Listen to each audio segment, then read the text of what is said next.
Hi guys, in today's review will be on this model I've been looking forward to for 3 years now. Hornby announced this back in 2020 during their Centennial range, I believe. And this model is the BR Standard 2MT. I believe it's a Riddle design, and it's a Mogul. And this one is Era 5. The product code you need for this is R3836. And this is Lake Crest in BR black lined. Like I said, this was announced in 2020. It took 3 years to get here. Let's see if it's any good for the 3 years we've had to wait, shall we? So here goes. Starting off at the instructions and the detail bag you get. Let's start with the detail bag. So you get the brake rigging for the locomotive and tender. You also get a water scoop to add yourself. Front coupler. You also get, if you don't want to put the front coupler in, you also get a snow plough to add, which is a great touch. You get painted drain cocks. You get vacuum pipe and air pipe or steam pipe as well. You also get some steps, and there's a few other bits of detail as well to add. On to the manual now. The manual is on the old style paper that Hornby used to do. So on the front you get about your DC ready, how to run it in, your chassis and your motor stuff. You also get about maintenance as well, where to lubricate and removal of the body. On the inside you get where to lubricate it, which is on the inside of the wheels and the axles on all of them. Also on the motion as well. Also where to add the accessories. You get quite a lot, which is a little bit disappointing in the amount you've got to add. Also about the assembly and the plug style connection it has. How to take off the body.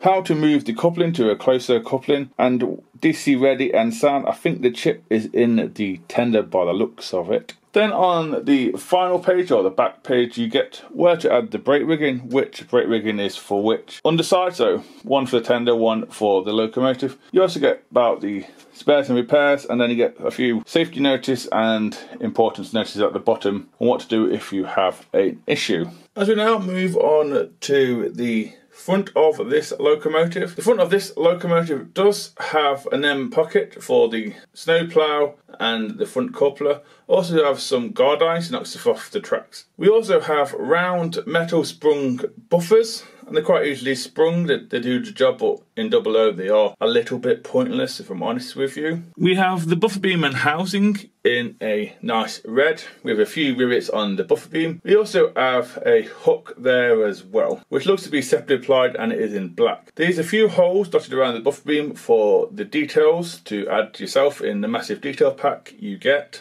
Moving on up, we have at least 3 separately applied lamp irons. And then behind 2 of them we have 2 tiny small metal handrails. We have some bracing, and we have some more rivets dotted around.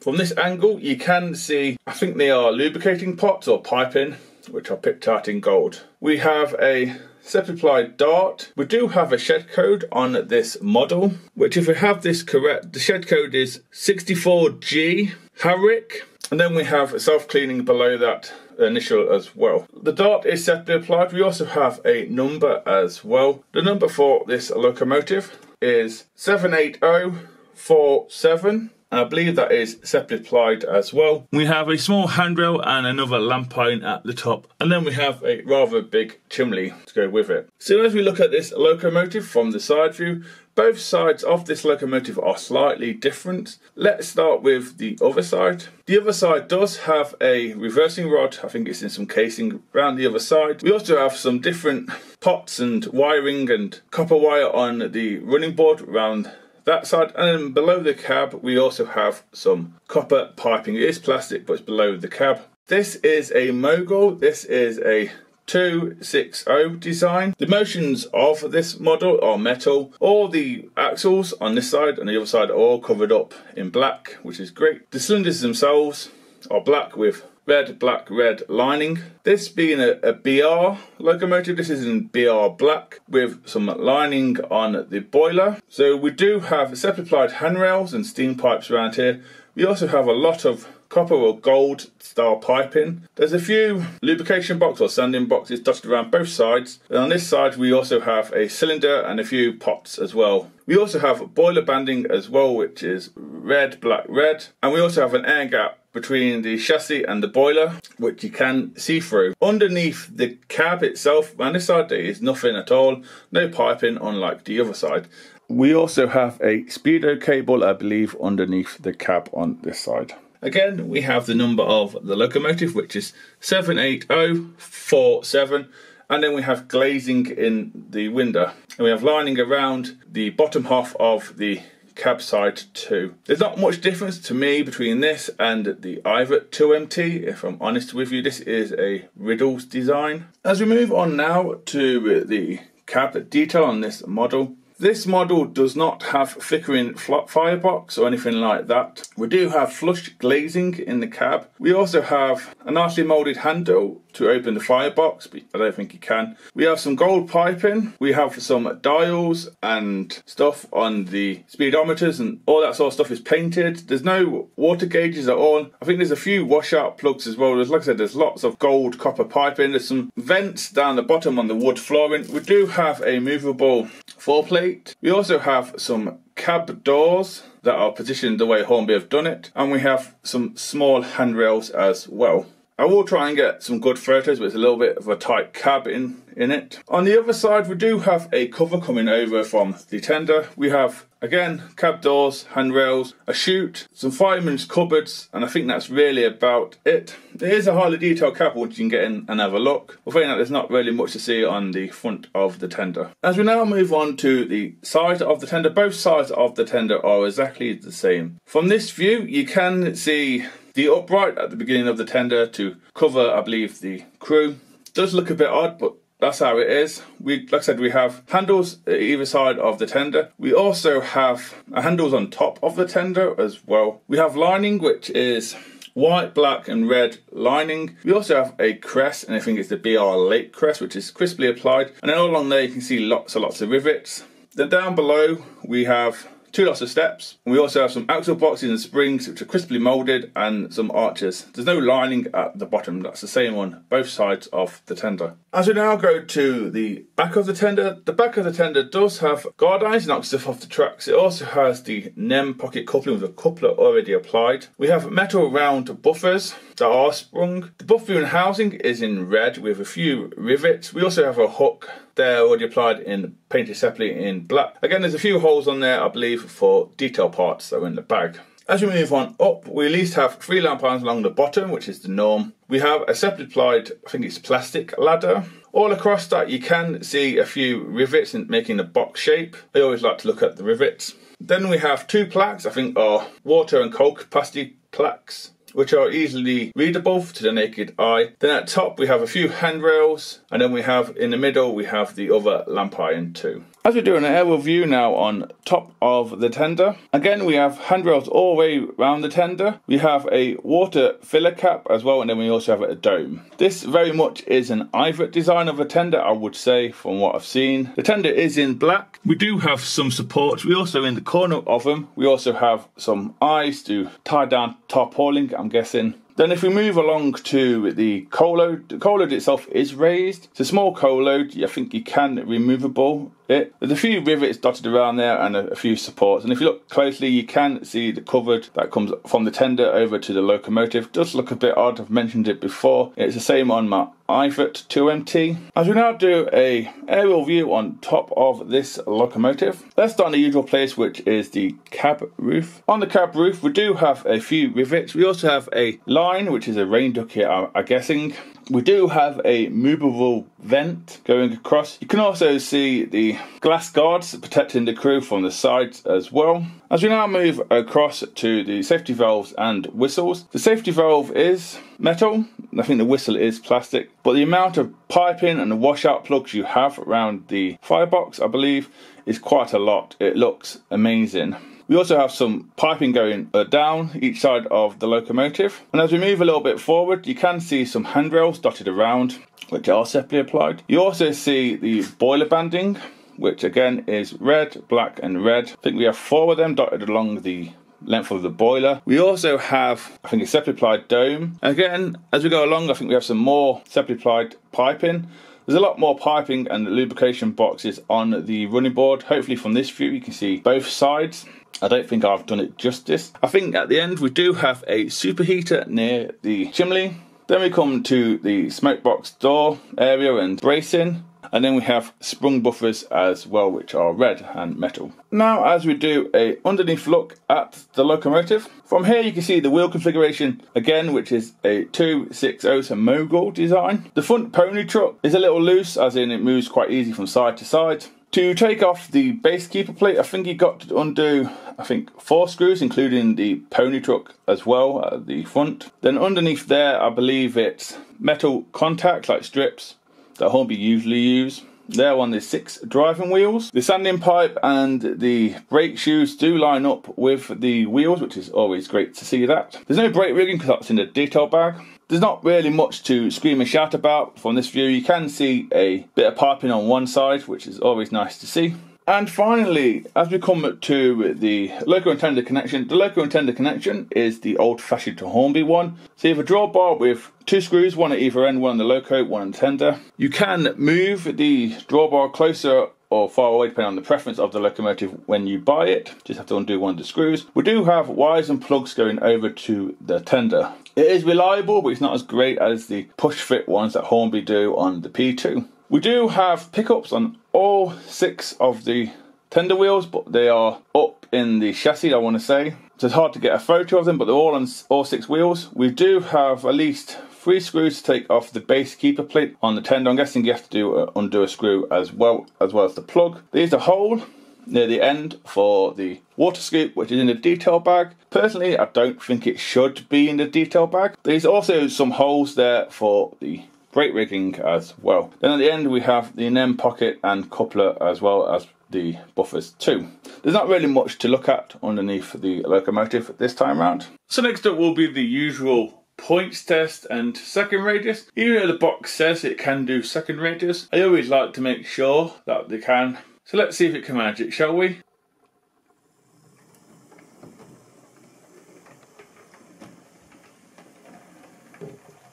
Doesn't seem too bad, that. Again, that's 35, almost 40, and that's a little high for my liking. This is a DC ready one. Yeah, the speed seems a little high. It could be the gearing, I guess.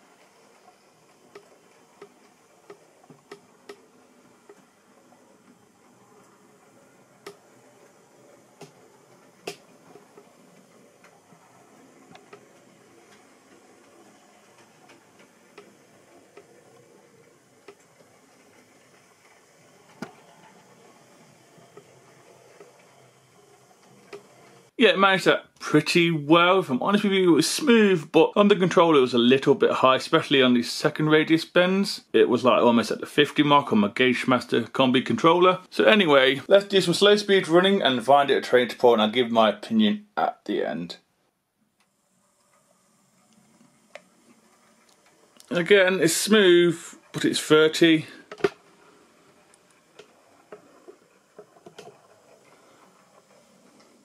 It could be the gearing, like I said. It just seems to struggle with sort of slow speed in my opinion compared to other Moguls I have. I think even the Hornby K1 or K3 was a lot faster than this at this stage on the controller at 30. A little disappointing for me.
So yeah guys, that's the end of the review and the running session. Before I give my opinion, I'll tell you what it was pulling, which was 2 covered vans. One only falls from Hornby and the other one was an EFE, Somerset and Dorset Joint Railway covered van, and then we had 3 Hornby Mark 1s, one being a Harry Potter and 2 from the Caledonian set.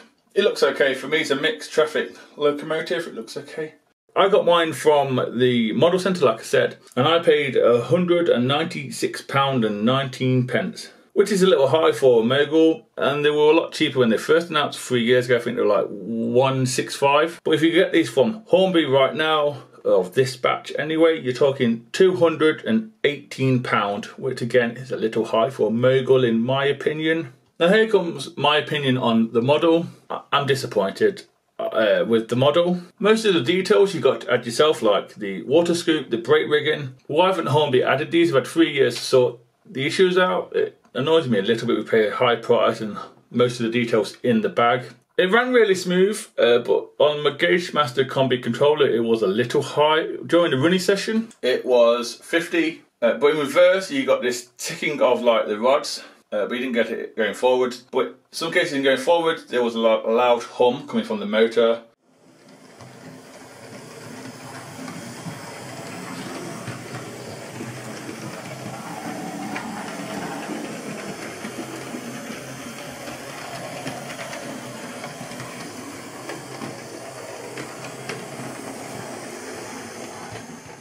For example, it probably wasn't oiled or it was sat around too long. That's the impression I got. The motor or the loco itself isn't warm to touch after running, so I don't know if Hornby have got the gearing a little high. But it looked the part pulling the train I had it with, and it was smooth running if I'm honest with you. It managed the second radius and it managed the points. It has sprung buffers. It has lots of separately applied piping by the looks of it as well. It has the old style Hornby low contender connection. I don't mind that. It has a fair bit of painted detail in the cap. It doesn't have flickering firebox or glow. I think Hornby could have put it in this and that would have made the price a bit more acceptable. I know the glow's a gimmick in my opinion, and a few other people I know it's a gimmick. Can I recommend this model? Not at this price, not if it's like mine. I am unhappy with mine. Like I said, it's not on the model shop, it's more on Hornby and their way of doing it. If you were to get a BR Mogul in a BR livery, you've got the Ivert 2MT by Bachmann. Fantastic model. It's got the same amount of details as the Hornby 2MT does, and it comes with the brake rigging and the water scoop already applied. You've also got the 4MT by Bachmann. Okay, it doesn't have tender pickups, but it still runs just as well. It's a slightly different design again. You got that. You also got the Crabs, and you've also got Dapple.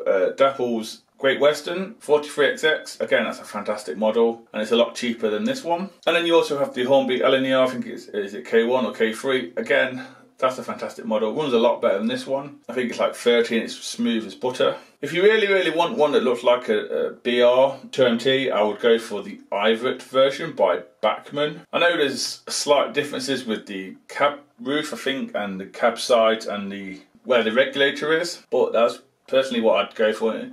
And you can get them at a decent price as well. I do think Hornby has slightly dropped the ball on this. I can't recommend it at this price. Maybe when they're in a sale at some point, try and get one then. It could just be mine that is a bit iffy on the running. I don't know. I'll have to wait for others to review theirs and take my conclusions from that. Like I said, I'm a little bit disappointed with this. Hornby have had 3 years to get this perfect, because they definitely haven't rushed it, in my opinion. It took 3 years, and every year went by, the prices went up and up and up. I think for another £20–30 more, you can get a W1 or a Turbo Motive, which has a die-cast body and a lot more wheels. It does make me think maybe Hornby are planning on releasing or doing a retooled version of some LMS locomotives like the 2MT and the 4MT, which currently Bachmann do, because they're very similar. But that's just my opinion. So I can't really recommend this. I am disappointed in the model in general. It does have a few like separately applied piping. The piping looks amazing. The delivery application looks amazing. It's just something's letting it down in my opinion. Like I said, I can only review what I got sent. Sorry this review's on a downer. I do apologise. Hopefully I'll see you in the next one, and please take care and goodbye.